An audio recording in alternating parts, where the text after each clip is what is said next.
6 na araw na lang ang natitira bago simulan ni Neferpito ang pag-aani. Ang hari naman, ilang araw nang nasa loob ng palasyo niya, determinadong matalo ang kampyon ng bawat profesional na board game na kilala sa bansa.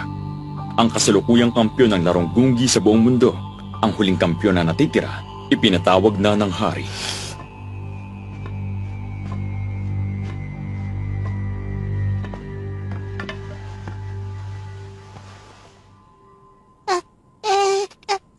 Ikinararangal kong maging panauhin. Tama na ang formalidad.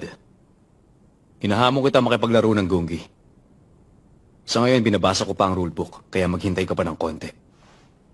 Mawalang galang na, pero iba yata yung tunog ng boses niyo ngayon, mahal na leader. Patay na ang basurang yon. Ako ang hari niyong mamumuno. Naku, pasensya na po. Patawarin niyo po ako. Isa lang kasi akong mangmang. Wala akong kaalam-alam saan nagaganap sa mundo. Hindi ko nga magawang magsalita ng maayos. Nakakaistorbo ka na. Itiko mo yung bibig mo kung ayaw mong mamatay.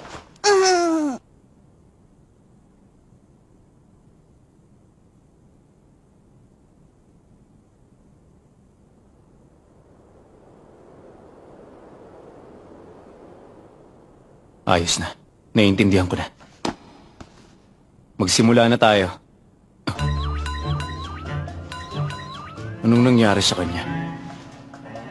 Mukhang nawala na siya ng malay.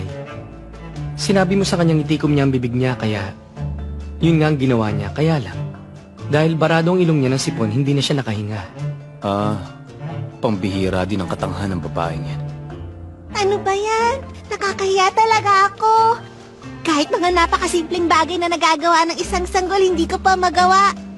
Kaya lagi akong pinapagalitan sa bahay eh. Tama na. Magsimula na tayo. Opo! Sige, maglaro tayo sa abot na makakaya natin.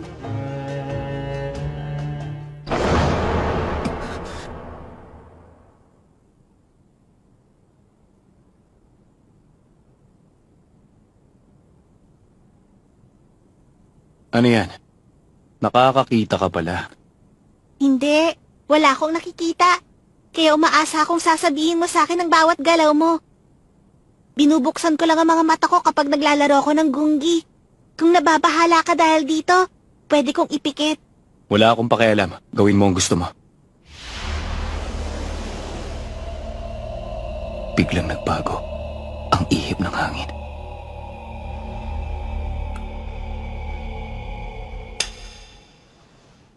"441, Infantry." Hindi mo pa rin siya makontak hanggang ngayon? Oo nakapatay yata ang phone niya. Nangako kasi ako sa kanya hindi ko siya istorbohin at hihintayin ko siyang tumawag. Kaya siguro dapat inasahan ko na to. Ish. Kung ganon, tutungangan na lang tayo dito hanggang sa tumawag siya. Ano ba? Bakit parang napag-iwanan ng panahon ng dalawang ito? Pinanganak ba siyang ganyan ang mukha? Para bang lagi siyang may naamoy na mabaho at tuloy lagi naghahanap ng away. Yung isa naman, walang kilay. At nakakatakot din ang mukha. Parang lahat pinaghihinalaan niya, pati ang sarili niya. Hindi ko makita na magkakasundo kami. Ngayon pa lang, alam ko ng pagdududahan niya lang ang lahat ng sasabihin ko. Pasok sa isang tenga at labas sa kabila. Mag-aaway lang kami nito hanggang sa mapagod ako. Goon, pasensya na pero mukhang palpak ang first impression ko sa mga kaibigan mo. Himala na lang ang makakapagpabago ng opinyon ko sa kanila. Hindi ko sila magagawang pagkatiwalaan. Sigurado ako doon. Huh? Uy, sinong mga to? Hindi ko alam. Grupo ng Aska lang sila, malamang. Pero may mga colors sila, tingnan mo. Mga alagang hayop na mga namatay sa pag-aani.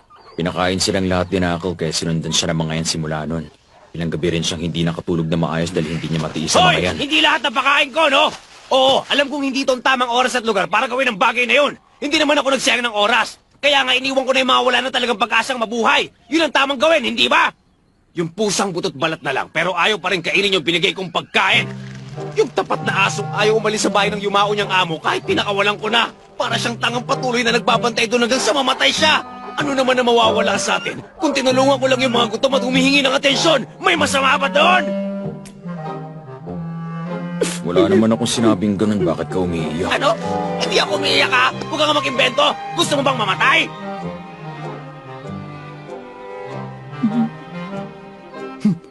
Hindi pa rin sapat yun para baguhin ko opinyon ko sa kanila. Siguro, medyo nagbago lang ng konti.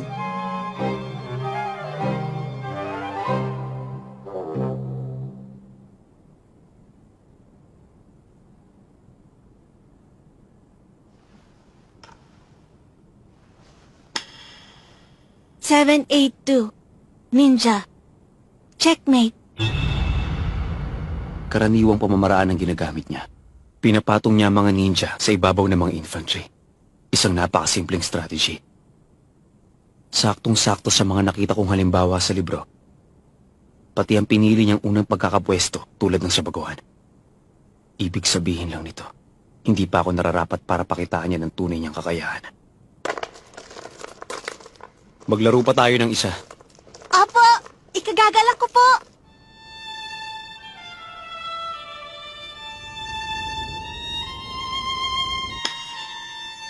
Eight, 1. Knight.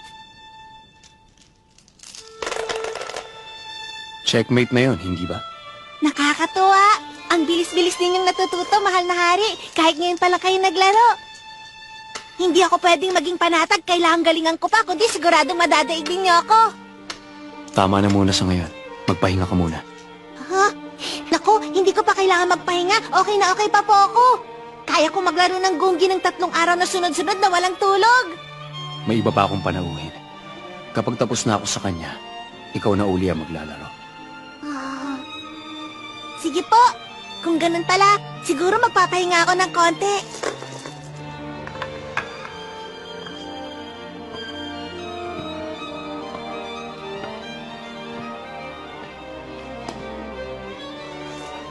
Kumusta naman po? Konting panahon na lang. Mas maraming posibleng maging paggalaw. Pero ang pinakabuod, katulad lang din ng ibang mga nilaro ko. Mga 4 o 5 match na lang. At mapipilitan na siyang gamitin ang tunay niyang kakayahan. Oras na mangyari yon, mahuhuli ko na ang ritmo niya sa paglalaro. Wala namang pinagkaiba. Kamahalan. Yung manlalaro ng Go, binitay niyang sarili niya.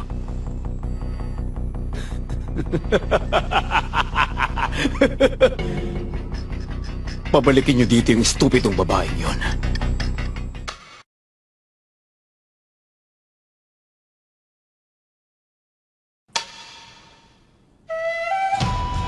Habang patuloy ang laro sa pagitan ng hari ng mga kimeraan at ng batang babaeng Gungi Master, hindi nalalayo sa kinalalagyan nila, patuloy naman ang paggamit ni Morel ng kapangyarihan niya para palibutan ang buong kabisera ng Peijing.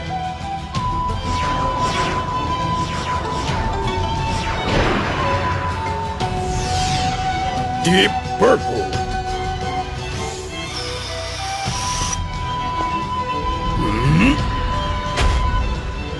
Una sa lahat, naglalabas siya ng bola ng aura na nagsisilbing sentro, tapos binabalutan niya ito ng hazy aura. At nakakabuo na siya ng isang puppet na gawa sa usok na nakakakilos na mag-isa dahil sa nen na pinrogram niya sa pinakasentro nito. 216 nito ang nabibigyan niya ng buhay ng sabay-sabay. Dahil hinanda ko sila para isubo sa laban, 50 sundalo lang ang nagawa kong ilikha sa pagkakataong ito. Dahil ginawa ko sila mas mabilis, mas malakas, at mas epektibo kumpara sa mga karaniwang smoke soldiers ko. Ang maganda ron, hindi masasabi ng kalaban gamit ang nila kung anong pagkakaiba nito sa mga tunay na tao. Pero kahit na ano pang anyo nila ngayon, galing pa rin sa mga langgam ang Chimera Ants. Kaya alam kong hindi magagawa ni Neferpito na iwan ang tabi ng hari. Tulad ng inaasahan ko, pinabalik niya ang mga taong kinokontrol niya dito sa kabisera para mas pagtibayin ang depensa nila. Pinapatunayan lang noon ang hinala ko na prioridad nila ang kaligtasan ng kanilang hari. Dahil yun ang kanilang pangunahing tungkulin. Dahil doon, madali lang pigilan ang paggalaw ng mga maharlikang gwardya. Ang sunod na problema, yung hari mismo. Anong magiging reaksyon niya dito? Kung makasariling hari siya, kikilos siya ng ayon sa kagustuhan niya at mahihirapan kaming hulaan ang magiging galaw niya. Mas mataas na tsansa ang pagkakamali. Pero habang pinapadala pa nila mga ito, walang dapat ipaggalala.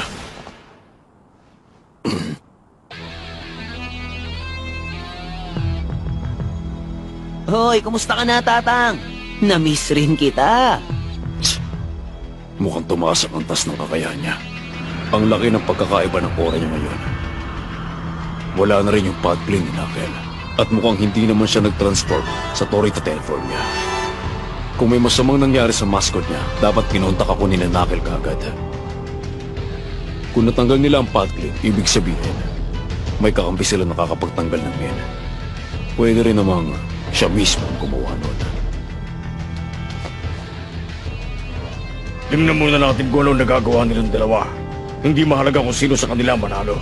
Sa bandang huli, ako rin ang makikinabang. Ngayon, mapapasalamatan na kita sa ginawa mo sa akin. Ikaw na muna ang unahin ko patumbahin. At isusunod ko naman si Pumada Boy. Napakalaki ng kumpiyansa niya. Pero hindi lang ito puro yabang. Malamang may natutunan siyang bagong ability. Baka naman puro hangin ka lang. Kung totoo ang pag-exercise ng ng bagong ability na natutunan niya, malaking problema to. Parehong hit and away ang estilo ng pakikipaglaban ni Knuckle at Shoot. Si Shoot ang nagbibigay ng suporta sa ability ni Knuckle na baon sa utak. Pero mababaliwala ang kapangyarihan nilang pigilan ang ng kalaban gamit ang nila kung may kakayahan naman ang kalaban na ipawalang bisa ang nila. Anumang ability na maaaring naming gamitin laban sa hari, hindi na magagamit. Pero, kung siya nga may kakayahan na mag-exercise ng maganda rin pagkakataon nito. Kung magagawa ko siyang talunin, magagamit ng Knuckle at Shoot ang kapangyarihan nila. Hindi ko pwedeng palampasin ito. Pero hindi ko pwedeng bawiin ang Deep Purple Soldiers ko. Kaya dapat makaraos ako sa laban gamit ang natitirang aura.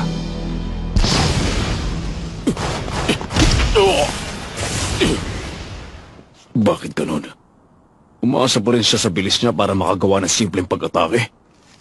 Kung ganun, maraming paraan para matalo ang isang kalaban na bilis lang ang kapangyarihan. Ngayon, game na. Ikaw ang taya. Ano? Anong sinabi mo?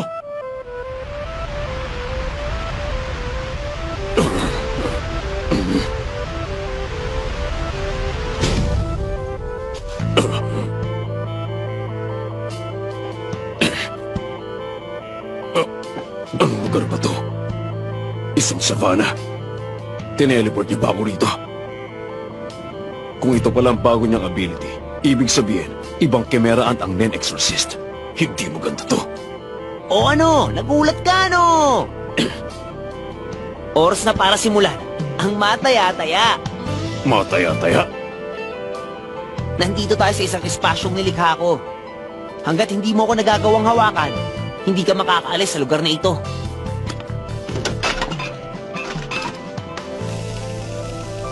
Walong oras ang time limit mo. O, paano? Start na!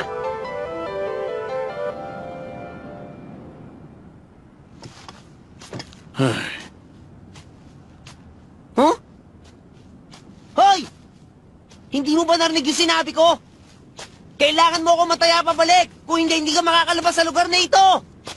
Hindi kita basta hahabulin dahil alam kong hindi kita mahuhuli kahit anong gawin ko. Kaya, magpapalipas na lang ako ng oras.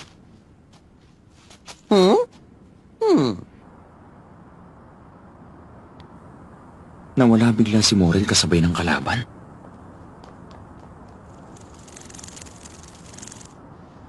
Ginamit na ni Chito ang kapangyarihan niya. Hindi ko alam kung ano nagagawa nun. Pero ang alam ko lang, mga 8 oras pa bago sila makabalik. Pader lang ang tanawin. Ang hula ko nasa isang pabilog at sagradong espasyo ako na nilikhasanin at nakabukod sa tunay na mundo. Ang tansya ko, kasing laki ito ng isang baseball field. Kapag pinahinto ko ang Deep Purple at pinabalik ang aura ko, madali ko mapupunong espasyong ito ng haze ko. Kaya lang, una, posible nga bang mapatigil ang Deep Purple ko mula sa lugar na ito? Pangalawa, kung sakaling magawa ko nga itong patigilin, makakabalik ba sa akin ang aura ko habang nandito ako sa lugar na ito? Ang pinakamasahol na pwedeng mangyari ay yung magawa ko nga patigilin yung Deep Purple ko, pero hindi naman makakabalik sa akin ang aura ko at may ipit lang to sa labas. Sa oras na mapahinto ko ang Deep Purple, Hindi ko siya magagawang pagganahin uli hanggat hindi ko nababawi ang aura ko. Malabo. Masyadong malaking sugal yun. Ha? Hindi ko pwedeng patigilin ang Deep Purple ko. Siguro kapag nakasiguro na ako, pero sa ngayon hindi pa. Nagbago na ang isip mo? Gusto mo nang makipaglaro? Ginong Taya, nandito ako. Subukan mo akong hulihin. Huh? Huwag mo sabihin, balak mong... Yun na nga mismo. Ang balak ko!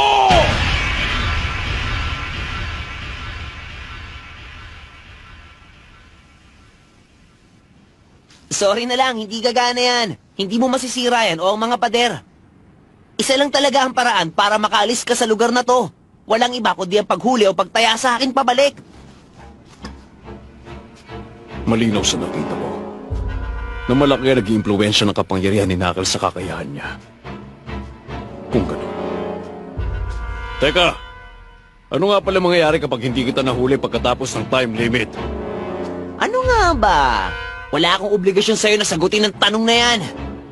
Aba, oo nga naman. Mukhang marami pa siyang nililihim tungkol sa kapangyarihan niyang ito. Magiging mahaba ang laban ito. Gisingin mo na lang ako, makalipas ng 5 oras, ha? Pinagmumukha mo ba akong tanga?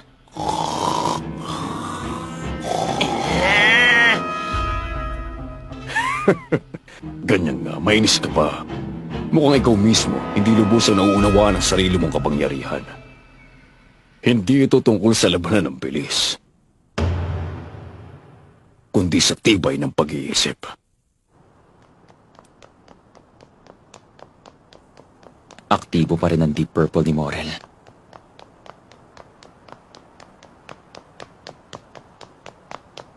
Ibig sabihin tuloy ang plano. Boss Leon, may namataan akong isang kahinalang tao na mukhang kakampirin nila. Isang lalaki nakaitim na suit, may salamin at itim ang buhok. May iba pa ba? Wala. Yung mga dating puting nilalang na lang ang umaaligid dito. Mga karaniwang sundalo lang malamang yung mga kulay puting yon. Pero posible rin nagtatago sa isa sa kanilang totoong leader nila para lituhin kami. Paano ko siya huhulihin? Ayoko may makaalam ng tungkol sa kapangyarihan ko. Si Hirin hindi pa makalabas dahil sa pag-exorcist niya sa net na nilagay kay Chito. Kakailanganin ko pa ng tulong. 2 pang sundalo. Okay. Pero kailangan siguruhin mong matatalo ang target mo. Mukhang malapit nang matapos ang hari sa pakikipaglaro niya sa mga tao. Pagkatapos nun, baka gustuhin ng hari na siya ang haharap sa mga kalaban niya. Babantayan namin siya pero kahit ano pwedeng mangyari. Mas mabuti na yung nag-iingat ng gusto, hindi ba? Mas gusto sana namin manatili na lang sa loob ng palasyo ang hari hanggang sa matapos ang pag-aani kung maaari. Ipinatawag niyo po kami? Kailangan daw kayo ni Leo, puntahan nyo. Sige pa, lalakad na kami.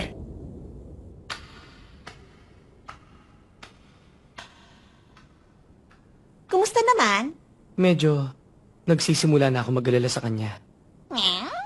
Nakailang match na sila. Pero hindi ko pa rin matanaw ang tagumpay niya. Tunay na master ng laro ang kalaban niya. Dapat nabuwag ko na ang depensa niya sa kaliwang bahagi kanina. Pero gumamit siya ng kakaibang patong-patong na galaw at nag-ibang sitwasyon. 4-5-1. Canon.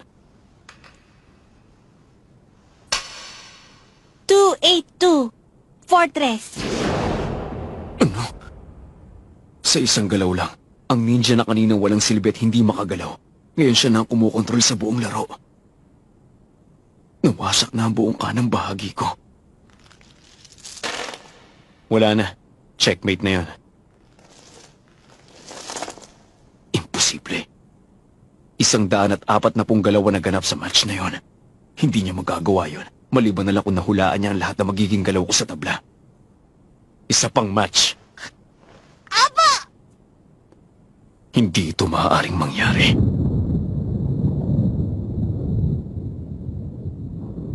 Mukhang babagyo. Dahil sa husay ng munting babaeng ito, nabalisa ang hari at tila may papalapit na bagyo sa palasyo.